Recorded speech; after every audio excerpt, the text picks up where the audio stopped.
تاسو خبر استئ د اتا غټ ارمان شي دی تاسو کله پښتنه کړې دا زما غټ ارمان دی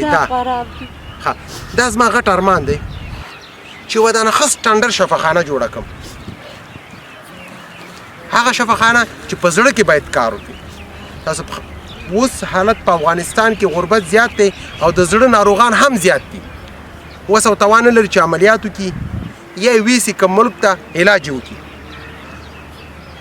شته حکومت د شته دولت نه زما تقاضا ده غوښتنه ده چې د عطا فاونډیشن دپاره ځمکه ورکړي داسې ځمکه وي چې هغې باندې یو سټنډرډ شفاخانه جوړه کړم اول سرمایه ګزاري زه په خپل پلار باندې کوشش کوم چې ویې کړم خو دولت نه زموږ غوښتنه ده چې ځمکه موږ ته راکړي داسې ځمکه وي چې د هر ولایت پیسر وي د هر ولایت مریضانو ته د دې دروازه ایلوي خو خاص او خاص په زړه کې